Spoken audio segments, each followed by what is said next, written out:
Hi guys, I'm Stefanie Campbell. And I'm Kelly Dugan. And you're listening to Realtor Therapy with Stef and Kel.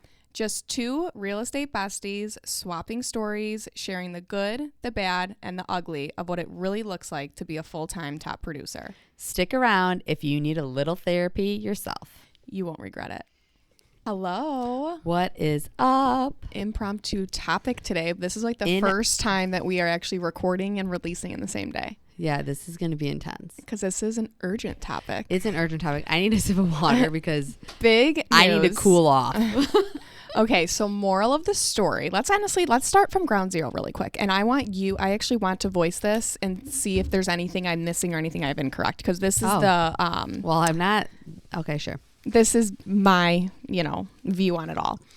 So however long ago, Zillow was really mad that the MLS had private listings and they wanted access to those private listings, which in my opinion completely defeats the purpose of a private listing. Like that is why clients want to go private. So it's not public on this third-party app that any Joe Schmo can download for free and see, right? Mm-hmm. So they came after the MLS and they were like, we want access to your private listing data. And if we don't get your private listings, what we're going to do to punish you is that when you take those private listings public, we're not going to put them on our feed. So that was kind of how it all started. And then all these lawsuits came into play, everything. Well, the MLS, MRED, clapped back and said, well, we're not going to give you any of our listings and you're not going to get any of ours unless you fall in line and accept the fact that we have private listings that you don't get access to. So either accept that or you're not getting any of our listings. And Zillow clearly isn't accepting that. And as of midnight last night, today is May 20th. Mm-hmm. As of midnight, MRED cut off their listing feed to Zillow and was like, nope, no more. So now there's like a heavy amount of listings that are not on Zillow. And yeah, that's what we're here to talk about. Is that kind of how do you have your phone handy, by the way? Yeah. I want to pull up that email from Amy. Did you skim that by chance? Because this is like real-time news that's happening. We're actually on a news channel right now. And I want to say, Kelly, that was an amazing summary for the general public. Okay. I think that was so explained so clearly, hopefully, to those listening. I like bravo. Because that's my understanding on it. So I just wanted to make sure I wasn't missing anything. Okay. And there's so many different ways to spin this, to look at this, to absorb it. I think in the grand scheme of things, this is great for realtors and clients too. You should be like, Zillow shouldn't have access to private listings if a seller, there's a lot of times sellers don't want to put their house public and they should have that right. That's their house. That's their property that they're selling. That's their privacy. And us agents, those are our listings that we have signed agreements with our agents. And we should have also like that say, like that shouldn't be Zillow's stance to demand that they have access to all of our listings. Because I think MRED made a mistake a long time ago by even allowing Zillow that in the first place. Bingo. They kind of started this big, monster. I honest to God, Molly and Kelly are in the office. She's been fired up all day. I was sweating on the way to the office and talking to Kelly. I'm so fired up. I actually let it out. What are you thinking? I actually sent a video to the team, how we've been doing those between showing videos. I sent a video to the team about talking points of what we're going to say to sellers because, again, let's rewind and give a little bit of history here. So back in the day, realtors had listings. Okay. And they put there was books back in the day that people could flip through. Yeah. Before the internet. Yeah. Before the internet was really popular. And then the MLS allowed different brokerages to talk to different other brokerages and share with all of our clients all the listings. Genius. Great. Wonderful. Yeah. Because it's being shared in a work together. Yes. The offices and the brokerages were able to work. Oh, did you hear that? I don't know if that mic just went out. The offices and the brokerages were all able to work together. And okay. Yeah. Go ahead. So what then happened, Zillow.com, I want to say Zillow.com, they are a website, came along and said, oh, we want to share all your listings to the general public for free. Ha, ha, ha, right? And we're going to do that and we're going to help you sell your properties. Should I look up the history on that, on how that came about? Go ahead. Okay. And because maybe I have a fact wrong. I don't know. I'm summarizing. But so then what happened is obviously Zillow is a company. Zillow.com is a company, and they are after their own bottom line. They do not have a fiduciary responsibility to their clients. Kelly and I are licensed realtors. We legally, by our own license law, have to act in the best interest of our clients. That is not what Zillow is. Zillow is in to fill their pocket, okay? And just so the consumers understand, what goes on is that we have all the listings, meaning realtors. We put them into our MLS. Our MLS then feeds public-facing websites, okay? What Zillow does is they charge realtors a 40% commission referral fee for closing deals with their buyers from that they got the leads from Zillow.com. Realtors are advertising in certain zip codes so that they pop up on other people's listings, and that listing referral goes to that agent, and then they've been paying Zillow a monthly fee to get that listing, and they're giving them a 40% referral fee. Yeah, it's honestly robbery. I did it my first year. Highway freaking robbery. So essentially is what they're doing is they're taking us realtors, the MLS, MRED, our data, our listings, our everything. They're getting them for free from us. They don't have to pay us to get access or to advertise these listings. Like, just so you guys know, if I want to advertise another agent's listing on my Instagram, I need to ask them for permission. Yes. So it's kind of a big deal in this industry when it comes to permission and certain people's listings and blah, blah, blah. So Zillow gets these listings, all of ours, for free, and essentially sells back these referrals. They sell back these leads to agents. So let's say Zillow never became a thing, never became that middleman. Well, then that would be, again, us brokerages just working together. Like, hey, I have an agent friend over at Coldwell that has a buyer for this. Okay, great. Like that's the and it's all available through our MLS. Right, exactly. Whereas Zillow they're just leveraging they're literally trying to compete with our MLS, and they're trying to dictate the rules for our MLS. And this also, MRED, just so the public understands too, is like Chicagoland. Like, honestly, I'm so freaking proud of our MLS because a lot of other MLSs across the country like folded against Zillow trying to do this, right? Gave Zillow access to their private. A lot of this started with Compass because Compass was doing their private exclusive listings outside of the MLS. So basically, Zillow went around, tried to punish Compass, all that. That's how half of this war started. Okay. Right? Now, our MRED, in all of the nation, I think we are the only ones with a true private network through our MLS. Wow. I know. Molly, would you be able to fact check that?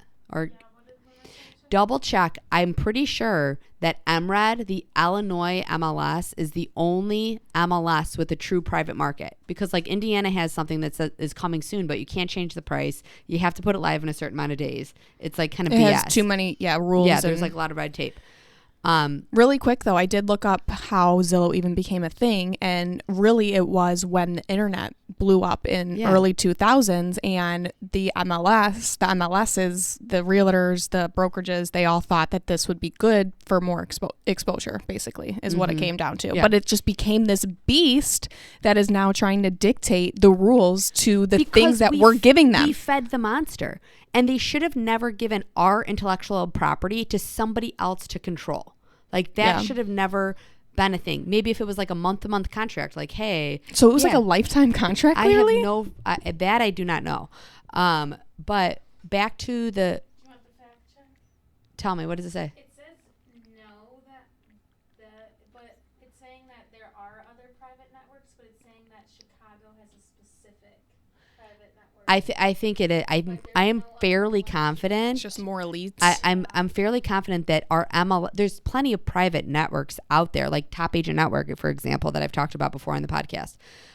That's like a pocket listing website that a lot of people use in Chicago.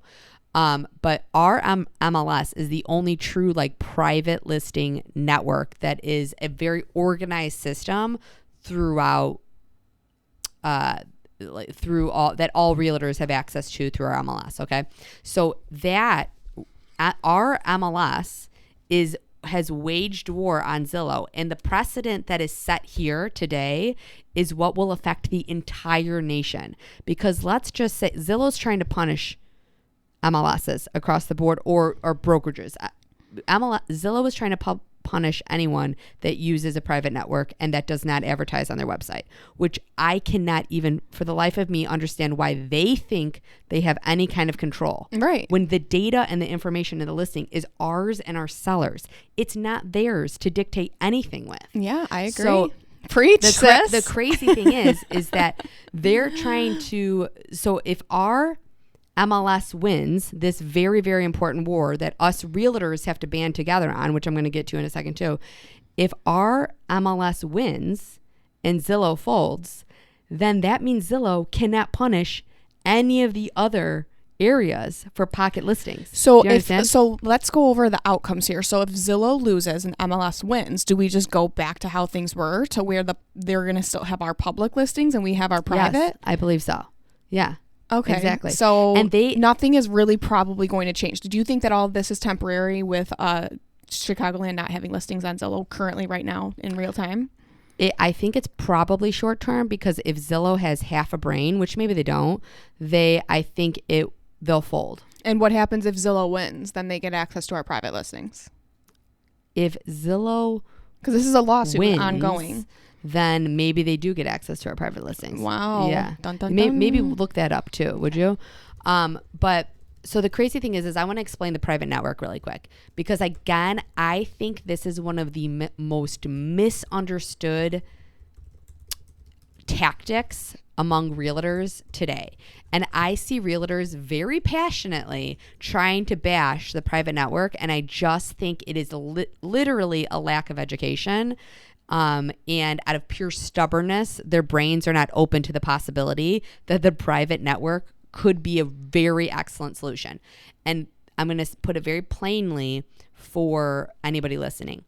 The biggest killer on price 100% of the time is days on market. Okay, I'm going to say it again. Your days on market is what kills your sale price, right? The minute you hit 2 weeks in a fast moving market like this, sellers are not going to pay full price for whatever you have it listed at. Yeah, that's doomsday and when you're at 2 weeks. So many things that impact days on market. Holidays, interest rates, news, wars, like all of these things might impact your sales price. My job is to protect your sales price, and I think that means protecting your days on market. Yeah, and a lot of the agents will argue like, oh, if you sell a house in the private network for X amount, I guarantee you that if you would have went public, you could have gotten more for it. And I don't always believe that either. 100% disagree. I think that there's a lot of time buyers will pay a premium to keep the house off market because we're in such a low inventory market. Let's see, put it in perspective. Let's say there's this buyer who's just been getting beat down in multiple offer situations. Like every single thing they do, they're putting the most aggressive offers in place. They still get beat out. And let's say that they come across a private listing that's listed at, make it easy numbers, $550,000. It is very common. And let's say that it's in the private network. Let's say it's my listing listed at $550,000. And let's say that that's kind of a high price. Like what if I'm like, there's not too much comps to back this price? Is it possible because we're in a low inventory market? Sure. But is it really supported? Not really. There's a very strong chance that a buyer will pay above that to incentivize the seller to not go public. Even if they feel they might be overpaying a little bit, they've been through the ringer, they've lost out on 10 multiple offer situations. They want this house and they do not want the stress of multiple offers. They're going to pay a premium for that. And that happens all the time. And let me tell you what, let's say they ended up paying that $575,000. I can almost guarantee you if we went public at $575,000, my seller would not have gotten that. Yeah. I'm going to give you two little stories right here quick. I had a listing. The clients had never worked with an agent before to sell a home. Okay. They did it for sale by owner years ago. And, they thought it was fine. Everything was great. I will tell you, I met with them and I can't remember exact numbers, but let's just say the sale price that one of them was thinking was well over. And I mean, I'm sorry, well that dollar amount was well over $100,000 less than what we actually sold for. Okay. So they wanted more than what their house was worth? What I'm saying is that they would have listed their home for well more than $100,000 less. Like, let's say 150. I don't remember the number it was. Let's say 150K less than what we ended up actually selling for. Like, they didn't know what their home was actually worth. They didn't know, but it was a very, very unique property. And kind of to your example, I have no crystal ball. Nobody knows the future. There's a lot of realtors out there that I think go on listing appointments and, you know, think to themselves like, oh yeah, this home is worth, you know, they tell the sellers all confident. And sometimes this if home it's is unique, worth $600,000. This home is worth $700,000. You know, and they make this up, and the seller eats up the confidence on the other end, and they're like, oh, this agent's going to get me blank blank for my home. No, nobody knows the freaking future. I go in with my best opinion, and I tell them this is my best opinion, but those people are lying, right? That think that they know, because your home is worth what someone is willing to pay for it. Exactly. So I told my clients, let's do this in a phase, right? Let's put it on the Top Agent Network, all right, and see what kind of feedback we got. That feedback just on that one little network, that's not even the MLS. That is a small pocket listing website. Based off my interest on that market alone, I knew that we could increase the price. I think we increased it like $50,000, let's say. So we actually increased our listing price before we went into the private network even. Wow. Based off the feedback we got in a private website. And again, this is all about strategy and protecting your seller's sale price and days on market. Okay. And so anyway, then we ended up going into the private network for a much higher price than we thought. Okay. We ended up getting, I think I did 2 days of showings. It was like well over 30 showings. I don't know. I can't remember how many it was. We sold for $80K. We made them $80K over what we had already increased the price by $50K. Wow. Okay? And you wouldn't have known to do that unless you tried all these tactics. Thank you. Yeah. That is exactly my point. And if it would have been a slow weekend, it's Mother's Day or whatever the case may be, if I would have released that to the general public, and I think we even lost our first contract actually. Really? I think we had a contract and we had lost it. So if that would have happened publicly, if I would have accepted an offer, canceled that contract, and people would have seen that I had a canceled contract, do you know how much thousands of dollars that would have costed my clients just on reputation alone? Yep. This is what we're trying to say, is that the private market is such a valuable tool to protect our clients' bottom line, which is what we by license law care most about. Like, again, and it's not a one size shoe fits all. Like there are some properties that are not meant for the private network. I have one right now, my one that's coming in Frankfurt. I'm like, we just need to launch this at a good price, and people are gonna fight over it, and we're gonna go above. Exactly. Like there are certain properties that you know what it's worth, you know what it's gonna sell for, you know that there's a huge demand for it, and their best interest is to go public. But there's a lot of properties that are super unique, and that every seller situation is so different. There's a lot of properties that where the private is their best option, not public. Exactly. And that is up to us to help guide our clients with discussion and strategy meetings and all these things where we think you are best suited. Okay. And let me go back to the public market. So there might be some people on here saying like maximum exposure. I know everybody uses Zillow. Everybody shops on Zillow. This is what you realtors that are listening, this is what you need to tell your clients. 90% of buyers use a realtor.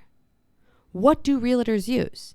They use the MLS. Or Zenlist or not Zillow. Our MLS, we use Zenlist.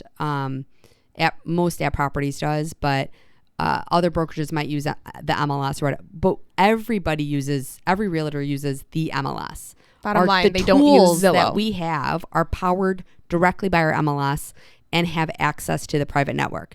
Zillow does not, okay? The people that are only using Zillow, that are not using the MLS, they likely do not have a realtor, right? And any realtor that is educated, this is again why it's important to pick a good realtor that does this full time and takes it very seriously and puts a lot of energy into this career, okay? Those people that are only shopping on Zillow, those are my window shoppers. Those are your nosy neighbors. I'm not kidding you. This is a true statement. I just left the country club. I had a meeting there. Okay. A woman told me, like, obviously it was an older woman. I was trying to be nice. An older woman says to me as I'm walking up, "Hey, Stefanie, I see that my neighbor's house is on the market. I've been dying to see the inside of that house. Could you show it to me?" Stop. She is not moving. She just wants to see her neighbor's house. That is your Zillow customer. 100%. 100%. They are shopping via just Windows Nosy. Everybody's obsessed with real estate. That's why they have literally reality shows just on real estate, because people are fascinated by it. Those are the people that are on Zillow. I go on vacation. I hop on Zillow and look at listings that are in a different state. I'm not buying them. I'm just looking out of curiosity. Or maybe I liked their kitchen and I'm going to hit save because I want to reference it back. Right. Okay. So you go into your listing appointments and you tell your sellers, "Hey, seller, I know you're worried about it." Actually, if they bring it up, whatever, if they start talking about it, if they have concerns, say, "If you are worried about the Zillow thing, I want you to understand the statistics. 90% of people are using a realtor. Those realtors have access to the MLS. Zillow is just a popular website. Don't worry. We are going to get this house sold." Okay. And think about this too. The minute your house doesn't sell on Zillow, where'd you say Zillow is where listings die? Zillow is where listings go to die. Okay. If I don't sell on the private network, if I don't sell on the PLN with a listing, I'm nervous. Right. Yeah. I'm literally for that listing to go. And actually, I was going to tell a second story. I have a listing right now that we were this close,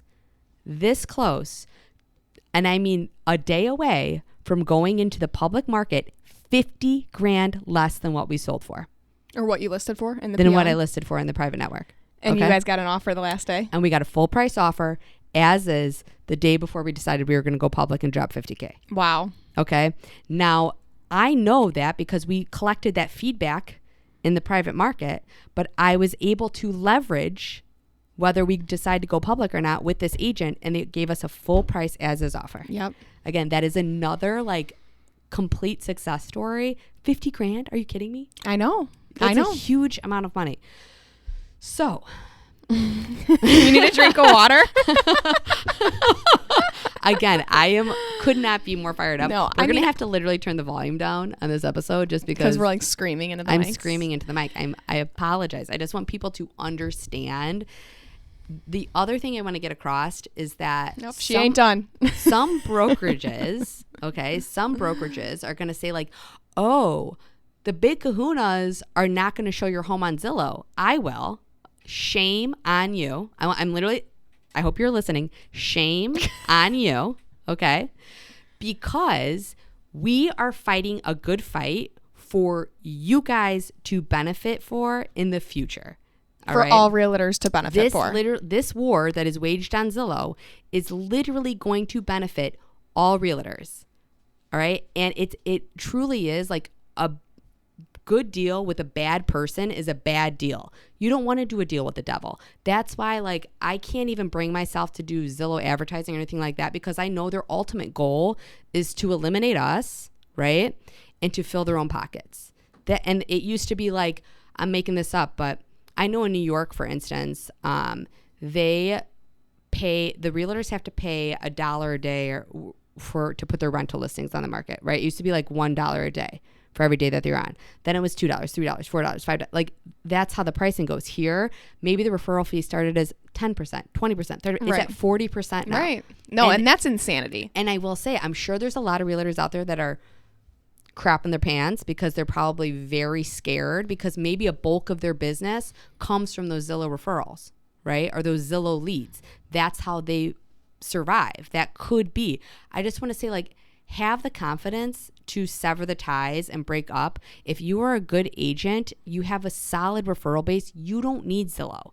And what's going to happen, just so the general public understands, this will be a very quick reaction, whatever ends up happening. Because I will tell you, in markets like Lincoln Park, where it's almost all, big successful brokerages like ourselves, they have all the listings. They have all the listings. So they're probably the consumer's gonna go on that website. They're gonna go on Zillow and they're gonna see, oh my gosh, there's only 2 listings. What is going on? Right. And they're gonna be off that so fast. They're gonna contact their agent. If they're actually serious buyers, right? They're gonna contact their agent. They're gonna get on a different platform, and Zillow's dead. Zillow is dead. Do you So- really think that'll end up like that? I actually hope it does. I mean, yeah, me too. But I just wonder. I just think it's Zillow will realize it's such a big how beast. passionate the top tier realtors really are about this, because again, it is, I think Zillow's performance is unethical, and the fact that they are trying to hide behind, and some realtors are genuinely brainwashed to think that this is true. They're literally trying to hide behind the fact that like, Consumers deserve transparency. They Are you deserve to kidding me? see everything, and they can. This is the thing: is they can without you. Yes. Like Yes. no one is saying that buyers can't have transparency. We're just saying that Zillow doesn't have to be the source for it. And Yes. they're trying to hide behind that. So yeah, you can, guys, full disclosure, have full transparency. You can get every single listing that's on the private network, everything, if you guys work with a realtor. That's what Yeah. it comes down to. And if any consumers are listening to this podcast, Kelly and I will put each of our Zen list links in the show notes of this podcast Yes. so that you guys can request access to all the listings. Yes. Is there anything else that I left out? I mean, again, No. I know that I was really fired up. This was a true therapy session for me Yeah. because I really just hope that us realtors can band together and support each other, and let's support our MLS because they are doing such a good job. This is a difficult, stressful fight, I'm sure, but I'm forever grateful, and the rest of the nation should be grateful too. 100%. Shout out to MRED. Yeah, good job, MRED. Keep fighting the good fight. All right, guys. Well, that's it. If you guys have any questions, let us know. Bye. Bye.